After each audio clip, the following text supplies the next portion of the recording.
the Hallmark Charlotte Greenwood Show.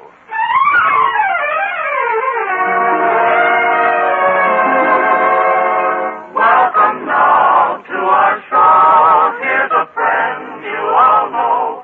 Charlotte Greenwood is with us again.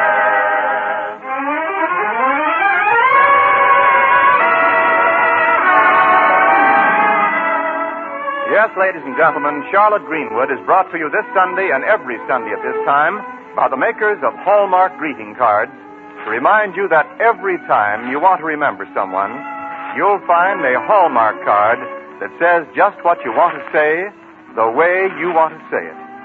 So when you choose a card, look on the back for the 3 identifying words, a Hallmark card. Like the word sterling on silver, those words, a Hallmark card, mean finest quality. Mean that you cared enough to send the very best. Yes, don't forget, a Hallmark card will best express your perfect taste, your thoughtfulness. And here is our star, that lovable lady of stage, screen, and radio, Charlotte Greenwood.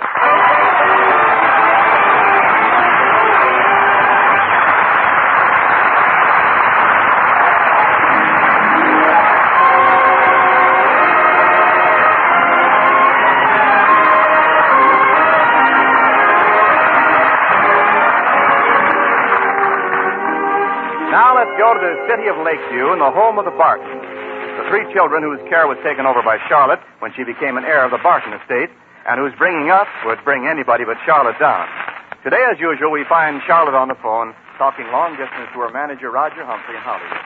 She's saying, Hello, Roger. I just called to thank you for that lovely Valentine you sent me. It was so unexpected. Even the mailman was surprised. He came up the set singing, "My dreams are getting better all the time." Yes, Roger, I knew it was from you even though you didn't sign it. How'd I know? That's easy. I was almost sure when I saw the postmark, and I was practically certain when I saw the handwriting. But I was absolutely positive when I saw the stamp that said postage due. No, Roger, I'm not taking it seriously. I've lived long enough to know about life and love. Yeah, life is just one thing after another, and love is just 2 things after each other. What? Well, certainly I've been in love, Roger. I used to have a boyfriend who took me out riding every evening. Gee, I can still feel those handlebars. We were practically engaged, but one day he asked me to ride on the back mudguard, and I broke it off. Now the only men I go around with are in revolving doors. Oh, Roger, somebody's at my door now. No, this one doesn't revolve. I'll call you next week. Bye. Miss Greenwood, good morning, good morning, good morning. Well, is it that good, Judge Cronin? Well, I'm glad I got here before you left for the lunchroom. Well, I'm leaving in a minute, but come in. Thank you. It's too bad I haven't a car. I'd give you a lift, but then, as I always say, there's nothing like walking to build up red corpuscles. Yes, but it's so hard to get a corpuscle to walk. Yes. No, what I mean is... Well, come on in the living room. Oh, thank you. Well, however, I haven't but a moment to stay. I simply want to turn over to you some things in connection with the estate.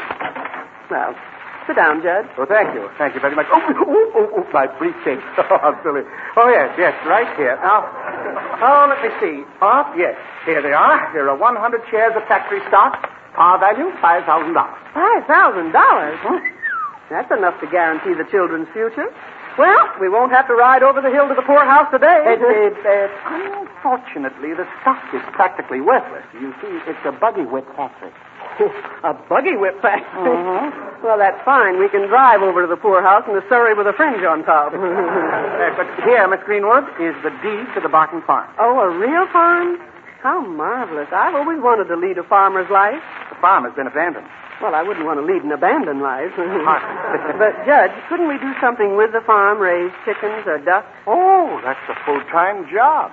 You know how long ducks have to be cared for? Same as short ducks. Exactly. No, you're not taking this thing seriously. The farm is quite valuable if we could get help, but at the moment, the buildings are dilapidated, the equipment is decrepit, and the business is defunct. How lovely. Unfortunately, par value nil. But here are the deeds, surveys, and so forth pertaining to the Friendship Silver Mine. A silver mine? Uh-huh. Say, maybe this cloud has a silver lining after all. Well, unfortunately, the mine at the moment is little more than a hole in the ground. Yeah, well, what's power on that hole? Please. Now, naturally, the mine does have a certain value. But you see, it was purchased jointly by Mr. Barton and Mr. Gregory. And, is that Mr. Gregory that lives in the next block? Uh-huh. Mm-hmm. And years ago, Mr. Barton induced him to buy a 50% interest in the property. Mr. Barton honestly believed that it was rich in silver. Then they had a geologist make another survey. I have that report right here. Oh, dear, look at all those big words. Feldspar, metamorphic rock. My goodness, it's going to take me all day to read this. Don't bother reading it, Miss Greenwood. I can tell you what it means. It means there may be some silver in the property after all, but it'll cost a lot of money to find out. Well, if there's a chance of helping the Barton children, I'd be willing to advance the money, Judge. Now, that's impossible. Mr. Barton and Mr. Gregory had an agreement that the mine could not be operated without the consent of both parties. Oh. Yes. And when Mr. Gregory found that the silver was speculative, he became very angry at Mr. Barton. Gregory swore he'd never let anybody touch a shovel to the Friendship Mine property as long as he lived. Well, what kind of friendship is that to keep us from working our own mines? Well, legally he can do it, and he has. For the past 20 years. He's still very bitter. In time, I hope to persuade him to relent. Meanwhile, we can count on no income from Friendship Mine. Just think, we own a factory, a farm, and a mine. All that wealth, and what have we got? Wealth is trying, isn't it, Judge? Trying? Yeah, try and get it.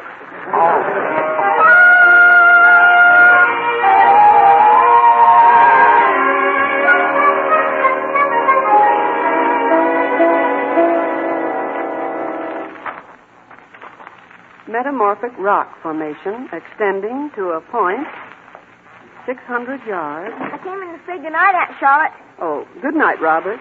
Did you finish all your homework? Yes'm. What are you doing, Aunt Charlotte? Oh, looking over some papers Judge Cronin left this morning. Metamorphic rock formation extending. Hey, has anybody seen my history book? Oh, say, Jack, do you know anything about geology? No, I don't take it till next semester. Why? Oh, nothing. I was just wondering what feldspar and quartz are. Quartz? What's geology? It's digging up old bones. My dog knows about it. He digs up old bones. Bobby, did you see my history book anyplace? It's over on the window seat, Jack, right where you left it. Oh, thanks. I must be getting absent-minded. Bobby says that's because you're in love. Oh, dry up. Jack in love, Jack. Oh, go to bed. Well, there's nothing wrong with love, Robert. Oh, it's sissy stuff. I don't think so. How come? Well, take you now. You love your dog, and you love your home. We're all supposed to love our neighbors. Yeah, but the girl Jack's in love with isn't our neighbor. Janet Gregory lives over in the next block. Miss Greenwood, do I have to listen to his childish prattle? Couldn't we have some adult conversation? What's an adult, Aunt Charlotte? It's a person that stopped growing at each end and started growing in the middle.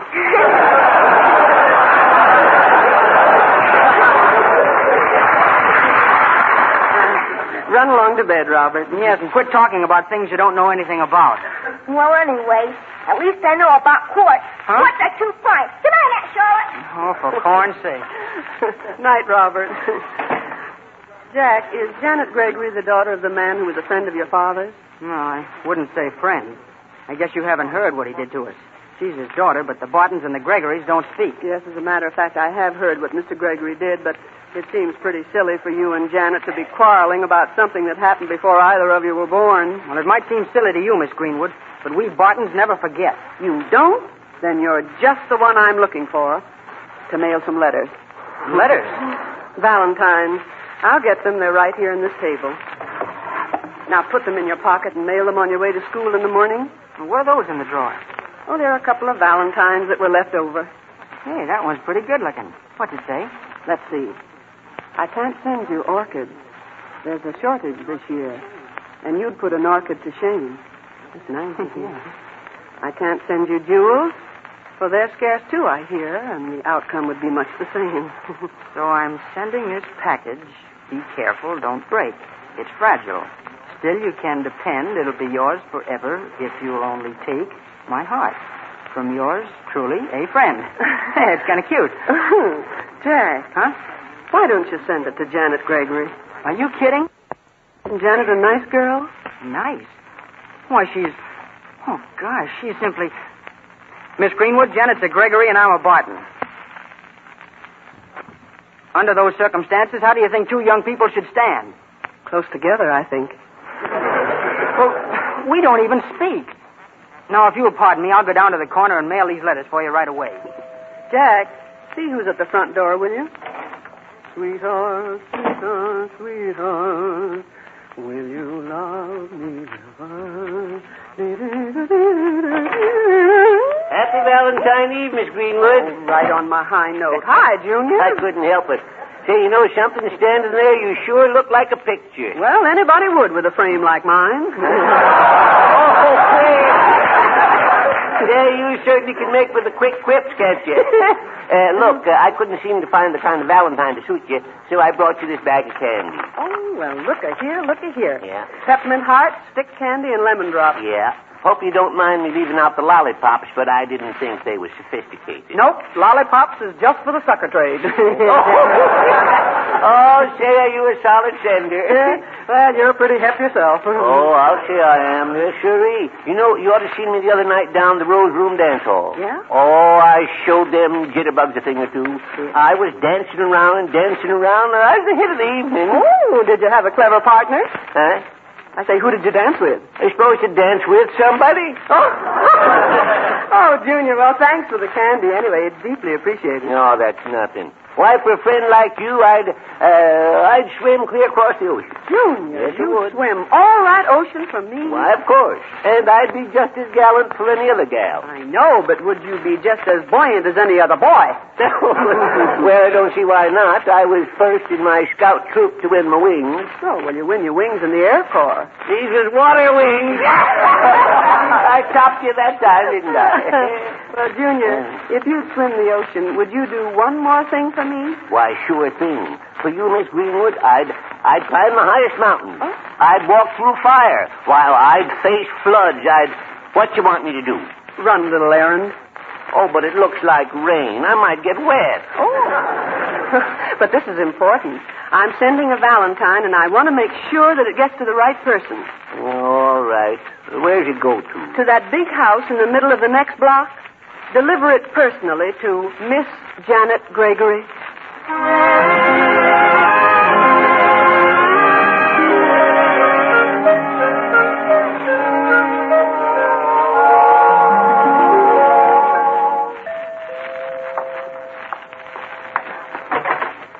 Good morning. Where's Jack Barton? Why, he's left for school. Oh, I presume you're Mrs. Greenwood? Well, you're not a very good presumer. It isn't Mrs. Greenwood. It's Miss Greenwood. Oh, I'm sorry. You're sorry. May I tell Jack who called? No, I forbid you to even mention it to him. Well, then perhaps I could be of some help. Young woman, I forbid you to interfere in my affairs. Well, you've got a forbidding personality. What? Now you look here. Apparently you don't know who I am. Well, I know that you're not the good humor man. My name is Gregory. Oh, Mr. Gregory? Oh, come in. I haven't set foot inside the Barton house for 20 years, and I don't intend to do so now. Well, what are you afraid of? I'm not afraid of anything. It's no concern of yours, but I hated John Barton and everything about him. Oh, you see, you are afraid of something. You know, a person may dislike a thing and treat it with indifference or even contempt. But when he goes to the trouble of hating it, he's afraid of it. Miss Greenwood, I came here to speak to Jack Barton. But since you seem to be in charge of things here, I'll talk to you. Well, now, just what can I do for you? Keep Jack away from my daughter. Oh, but Mr. Gregory, he doesn't even speak to Janet. He doesn't speak to her. She doesn't speak to him. But I won't have him making sentimental overtures or sending her Valentine. Oh, well, Mr. Gregory, your worries are over. I sent that Valentine myself. You did? You sent it? Well, that's right. I thought Janet might like it, and I'm sorry that she assumed it was from Jack. So you thought Janet might like it, eh?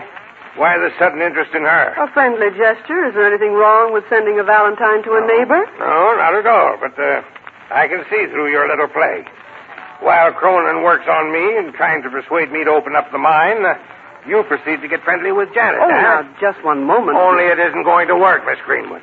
I'll see to it that you never develop the friendship mine. But, Mr. Gregory... Good morning.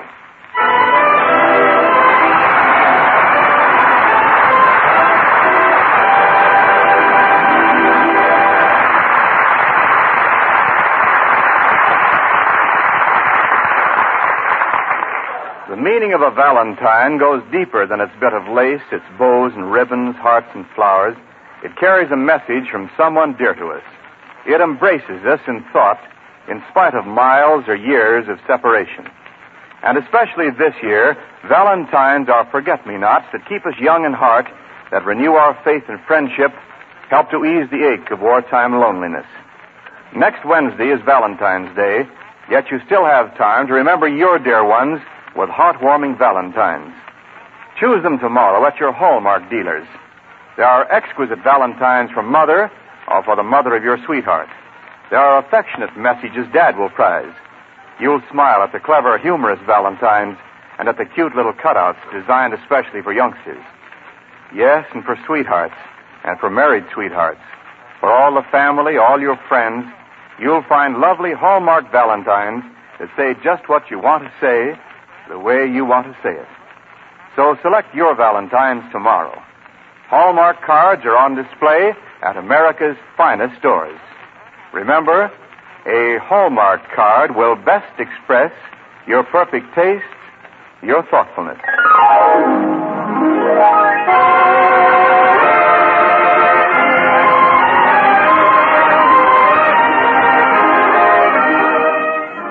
And so back to our story. The innocent, friendly little valentine which Charlotte sent to Janet Gregory has released an avalanche of trouble. For Mr. Gregory seems to think it's all part of a scheme to induce him to open up Friendship Mine. And now he's more stubborn than ever. Meanwhile, that same evening at the Barton home. Hello? I want to talk to Mr. Gregory. But this is important. Well, then, is Miss Janet Gregory there? All right. Oh, the door. Just a minute. Miss Gregory? Oh, Miss Gregory, last evening you received a valentine by messenger, and it's... But, Miss Gregory, Jack Barton didn't send it to you. I say, Jack Barton didn't send it to you. Hello? Hello? Oh, dear. Everything happens at once. Why, Judge Cronin, and if it isn't Mr. Anderson. Charlotte, we've been standing here for 5 minutes. Yes, and it's pouring down rain. Oh, Judge, I forgot it was raining. Why, you're all wet. Oh, you poor dear. Oh. Well, what about me? Huh? How about my driving him around? And I'm trying to make my car outlast the war. Well, stop worrying, Mr. Anderson. It outlasted the last war, didn't it? Well, yes. No way. Well, now, here, let me have your coat. Oh, no. We can't stay. I simply brought these papers I forgot to give you yesterday. Just put them away with the rest of the data on the mine. Oh, good. I'll have something more to read. You mean you read that other geologist report I gave you? Thoroughly. Tell me, Judge, what is shale? Just like a woman, Cronin. She reads, but she doesn't know what she's reading about. It's such a simple thing, too, shale. Yeah, everybody knows what that is. Yeah, but you tell her, Anderson. Yes, I do. Shale. What is it? Oh, shale. Yeah, shale. Shale. Yeah. Don't rush me now. Well, it's a sort of a... No, it's more of a... Shale, that's the word. Oh, yes. A shale is a cross between a shark and a whale.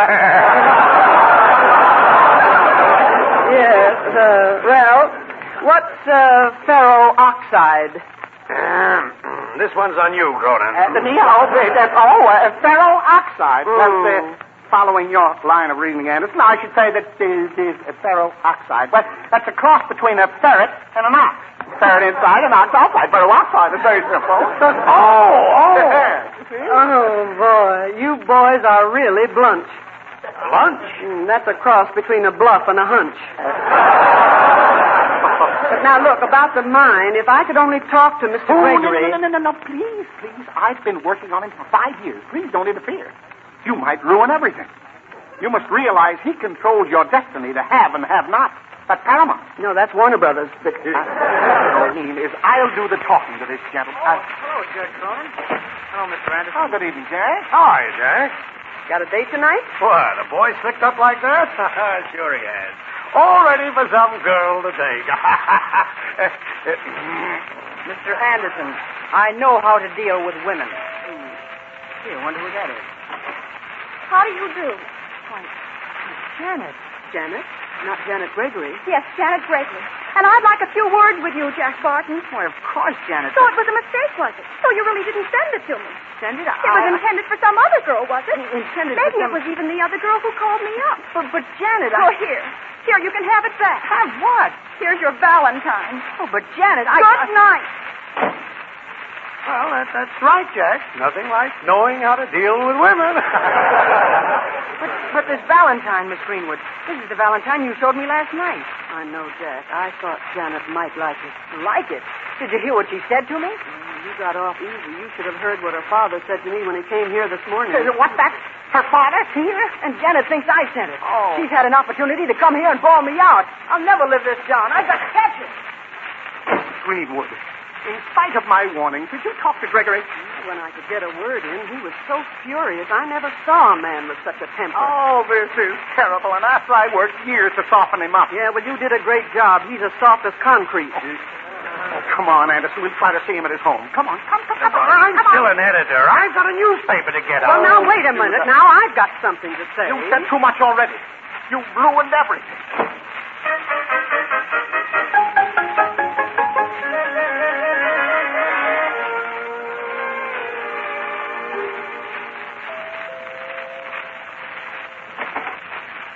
Good evening, Mr. Gregory. Come in. I will not.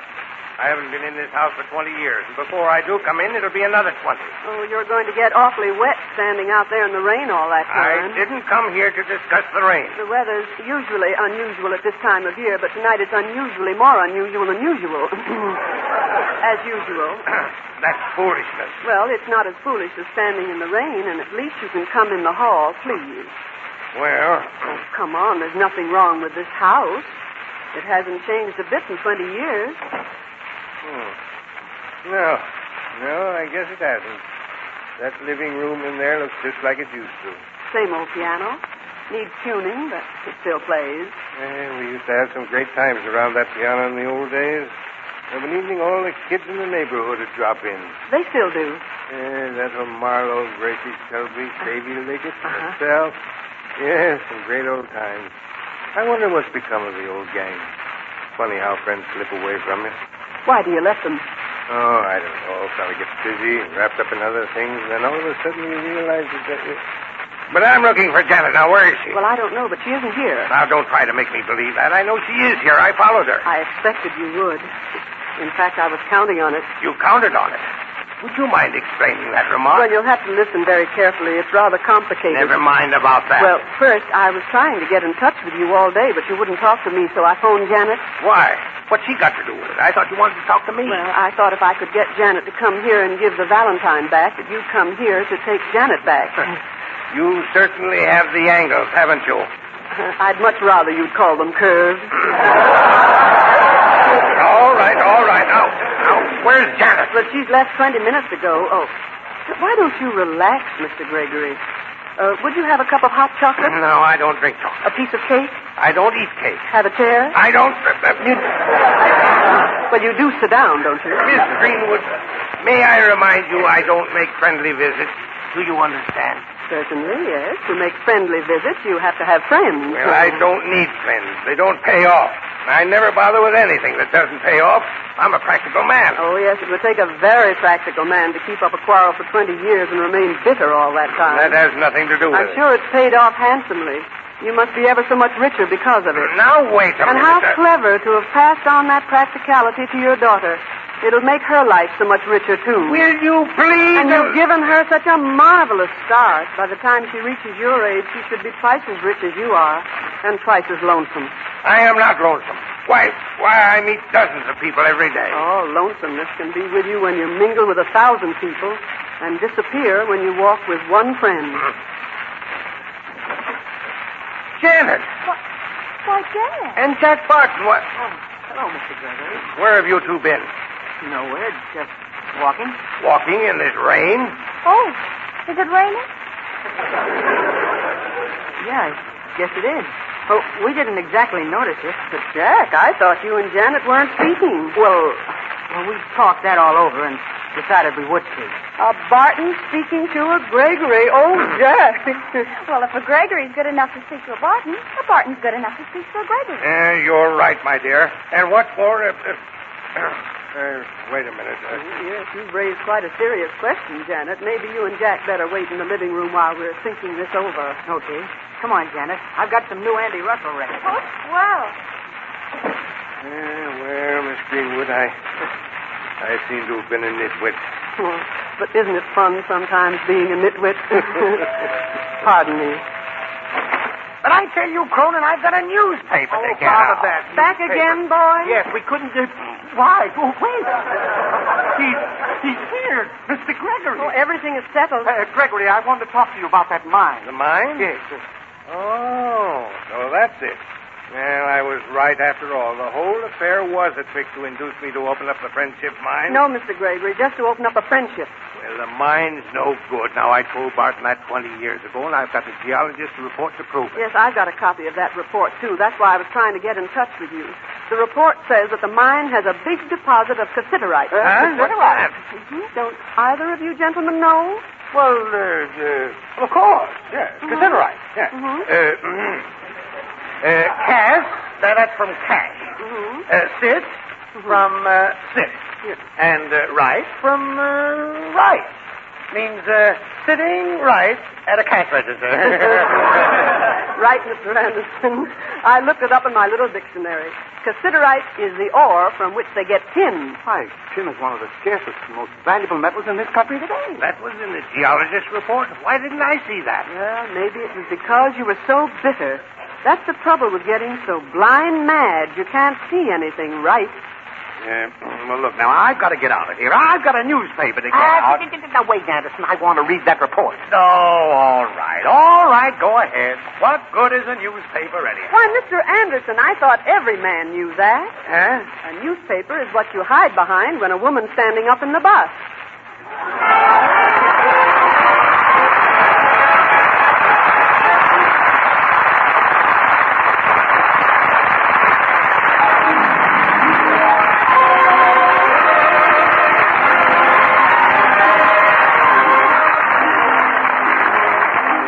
Charlotte Greenwood will be back in a moment. Meanwhile, I want to remind you again, the next time you buy a card for any occasion, look on the back for the identifying words, a Hallmark card.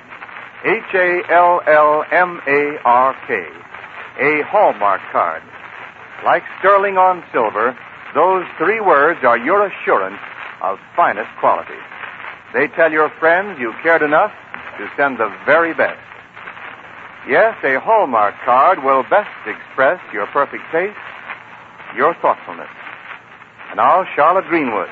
Friends, I think Mr. Gregory found out something even more valuable than the fact that the mine contained tin. He found out that there's nothing more important to our happiness than loving companionship. The war has taken that companionship from many of us. Still, we can stay close to most of our dear ones by writing often, even if it's only a little note or something, to let them know that we're still thinking of them. Because with every message we send, we are fashioning and fastening the lifeline of friendship.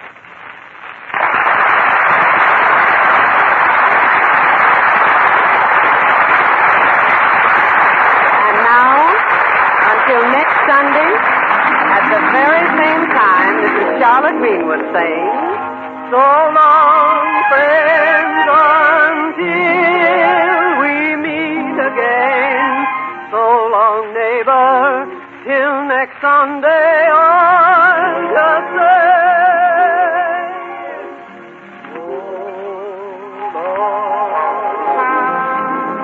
so long.